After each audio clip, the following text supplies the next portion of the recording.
So we are grateful to you to spend some time this evening for our Fort Upper Basin Water and Wastewater Project public meeting.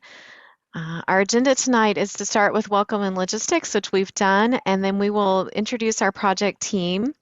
Our project manager will give an overview of the project that's about to begin construction, and then we'll have a time for questions and answers. We'll hear from you and provide information about what to expect, and then we'll conclude the meeting. So I'm going to just jump right ahead and let our team introduce themselves. How you doing, everybody? My name is David Hernandez. I'm the Capital Delivery Project Manager with Public Works. Been tasked by Austin Water to manage the project through construction. And my role on the project is just to ensure the project's completed within the time frame and budget that's been provided, and to help coordinate resolve any conflicts that could negatively impact the completion of the project in a timely manner. So, hi.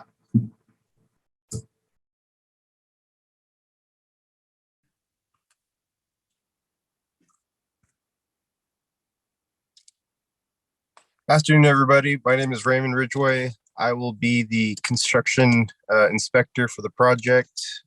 My role is going to be to ensure that the work completed is going to be completed up to city standards and specifications.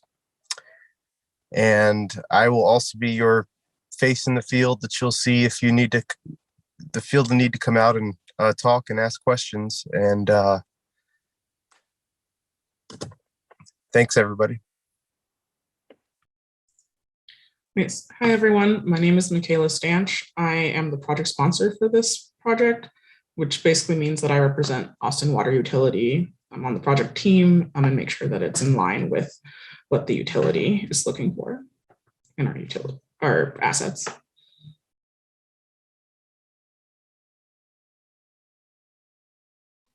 Good evening. I'm Ron Greer with Facilities Rehabilitation. We're the contractor for construction of the project.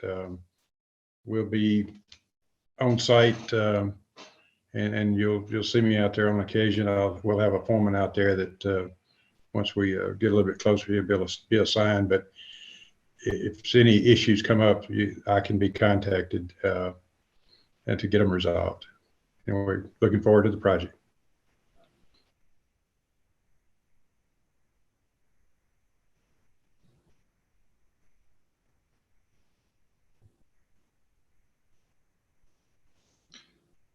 Good evening. My name is Aldo Sotelo. I am a project manager with Stantec, and we are the design engineer for this project. And I will be providing support to the city and to the contractor to make sure that the project is constructed in compliance with the design plans and specifications. And I look forward to working with you all in this project. Thank you all for your introductions. I'm Emily Chancellor, and I will be supporting the project team to help with communications. And so I'll be involved in the project throughout, helping to get out email updates and helping to provide communications as we progress in the project. So next, I'm going to hand it over to our project manager to give you an overview of the project. Thank you, Emily. So as you can see on the project overview, this project consists of the rehabilitation of approximately 650 linear feet of water lines, as well as 6,568 linear feet of wastewater lines. There is one fire hydrant that's existing there that we're going to replace. That's just west of the southwest corner of Gloucester and Rogge Lane. And as you can see on there, due to the long lead times for the materials, we're hoping to get started in late April. And the project should take about 10 months to complete. So that should take us to about February of next year when we're looking to be done with the project, weather permitting. Next slide. Oh, okay, thank you. And looking at the map, you can see a number of different colored lines. The blue ones are indicating the water lines. That one water line is an 8-inch water line that'll be going from Manor Road, which is on the left-hand side, and working its way just west of Gloucester Lane. It's to the right of the creek right there. That's where that existing fire hydrant I mentioned earlier, we're looking to replace. The rest of the project is going to be the rehabilitation of sewer lines, which would be some 12-inch lines that are up on the northern portion on Gloucester between Rexford and Rogge Lane, and then also on Rexford from the creek to Gloucester. Those will be the only 12-inch lines that are in the project. The rest are all 8 inches going down from Gloucester all the way down to Claymore. And we'll be working our way. The project itself, I'm just describing it from Cordell Lane from Rexford to Claymore, Ameswood from Rexford to Claymore, Woodbriar, which is on the furthest eastern portion of the project, from, I think that's called Preswick Drive to Claymore, and then finally on the very bottom southern limits of the project, Claymore from Norwood Hill to Woodbriar Lane.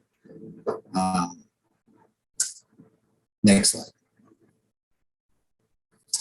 What you can expect during construction, contractor will be using some heavy equipment to dig trenches for the installation of the new water and wastewater lines. The roads are expected to be patched up after the line's installed, and obviously all the roads will be repaved at the end of the project. Now, I didn't mention this earlier, but it will be done in phases, so you'll see crews work in front of your property a number of times to complete each phase of the project, including excavation, pipe installation, temporary paving, testing, and any repairs if necessary, as well as the final paving at the end. Next slide.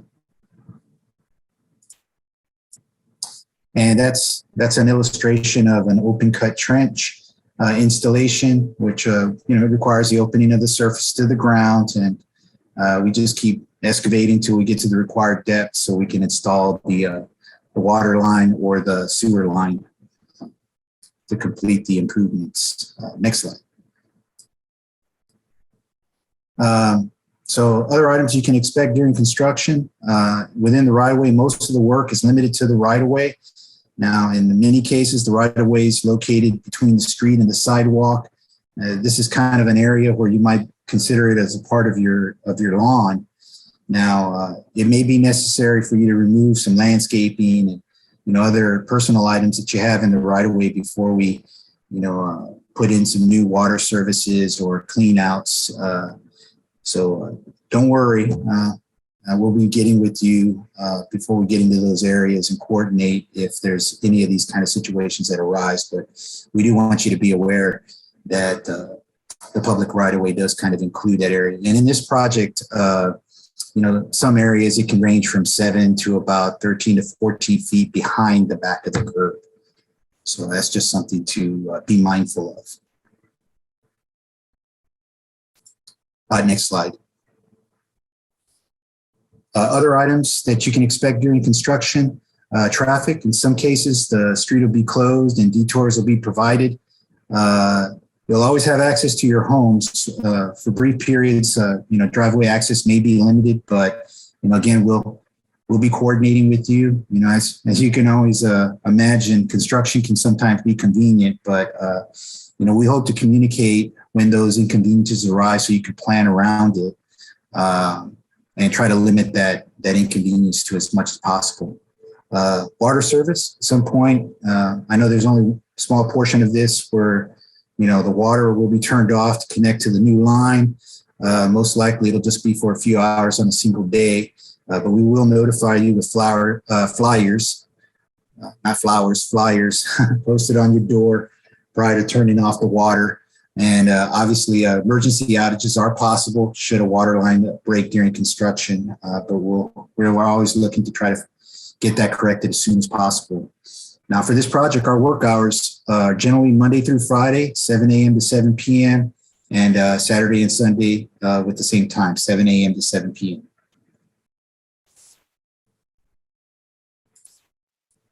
And with that, I'll hand it over to Emily. Thank you, David. Appreciate it. Thanks for that overview. That hopefully gives us an idea of what to expect. And then I'll just mention that sending updates by email is one of our primary ways to communicate during the project.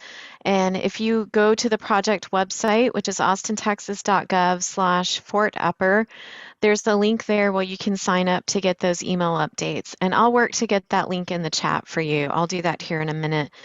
And then, as was mentioned, if there is a planned outage for water service, which would just be a small part of the project, then you'll be notified in advance of that with a notice on your front door, a flyer.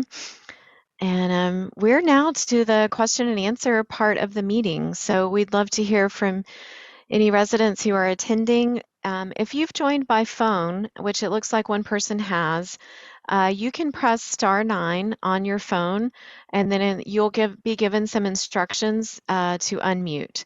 And you can ask your question and talk with the project team through your phone line. And if you're online, then feel free to click on that Q&A button at the top of your toolbar and type in any comments or questions. Or you also can use the raise your hand feature, and we'd be glad to hear from you directly here during the meeting. So we'll just kind of wait to see if any questions come in or if anyone's raising their hand.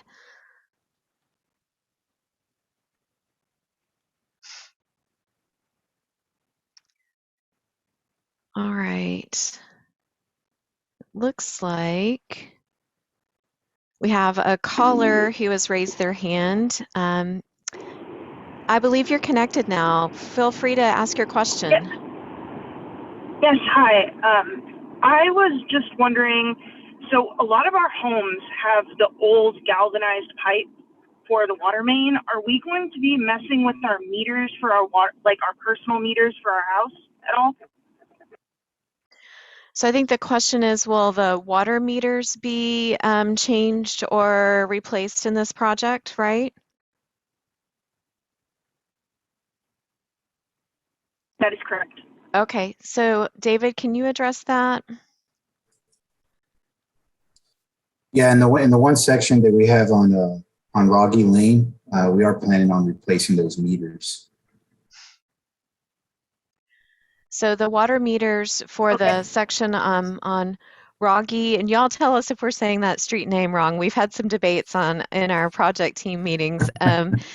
So the meters will be replaced there. So the city will take care of that, and they'll replace the meter and then the water service line that goes to the water main. Correct, David? Yes, that's the only area that we have water improvements in this project is on Roggy Lane from Maynard to just west of Gloucester. Does that answer your question? Am I still unmuted? Yes, continue. So the only other question that I had is, if something on our property breaks, so say you're cutting the sewer line or in some cases cutting the water line, and it breaks 6 inches into our yard, are you guys going to take ownership and repair that, or are we going to be responsible? And if we are responsible, or if you're going to repair that, how far into, like from the curb, are you guys going to be responsible for paying for repairs should you guys accidentally break one of our lines? Yeah, if there's any breakages that are due to our construction activities, we would be repairing that. And keep in mind, I think I mentioned it a little earlier. The right of way can be extending beyond the back of the curb. So, if we do happen to damage anything that's in connection to our project, we'll be repairing. We wouldn't be expecting you to repair that. Perfect. Thank you. That's all the questions I had. Thank you so much for joining. Thank you. And feel free to raise your hand again or press the *9 again if you think of something else during the discussion. Thank you. All right, I'm going to read a question that came in on the question and answer. So we have a resident who says, my home is at the corner of the hydrant you mentioned, and I can see 3 of the 4 sides of my property are impacted by the work. So I'm interested in knowing specifics about where the phases will take place. How do I arrange a discussion on specifics? So I can start that by saying, and this is from Thomas. Thomas, if you would, in the chat, you can send a chat to the host and panelist and provide us your name and phone number or email address, then our project team would be glad to reach out to you specifically. And David, and then another thing is we'll be sending out updates. So when the crews are moving from one street to another, we'll be providing those updates. David, go ahead if you want to add to that. Yeah, I believe he mentioned he was curious about phases of work. Right now, we're looking at, I guess if you can put back the map. Yes, I'll go back to the map. We're looking at breaking it up into 2 phases, kind of like a northern half and a southern half, with I guess Rexford Drive kind of being the line of demarcation between the northern and southern half. We're aiming to get started on the northern portion first, and then once we're done with the northern portion, we'll work our way back down on the southern portion and complete that work.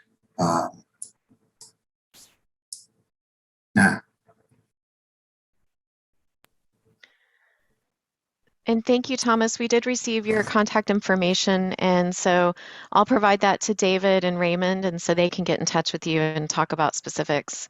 So thank you very much for that. And thanks for confirming about the street pronunciation. Appreciate that. Do we have other questions or comments that we can address right now?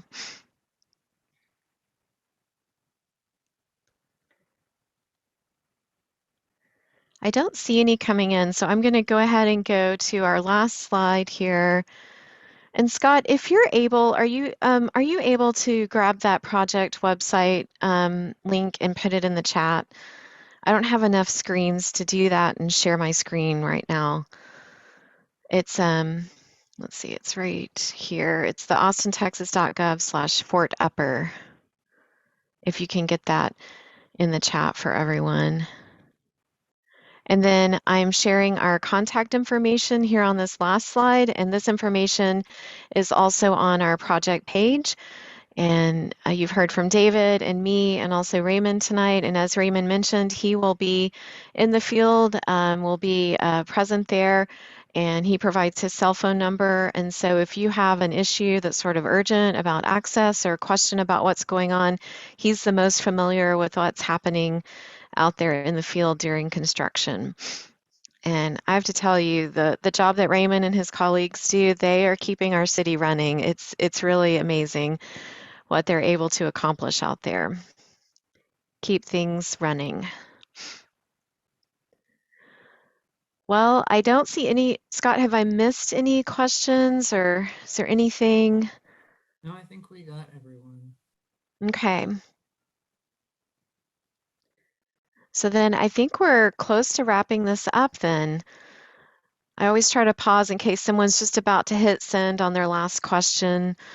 We appreciate you taking some time tonight. This meeting is being recorded, and we'll post a link to the recording on the project website. So I know sometimes folks are busy in the evening and they don't make it, so we make the recording available. So if any of your neighbors ask you about it, they can go watch and get the scoop later on their own time. And we're always available. This is not the last chance to engage, so feel free to contact us if we need to get on a conference call or work with you individually. We'll be glad to.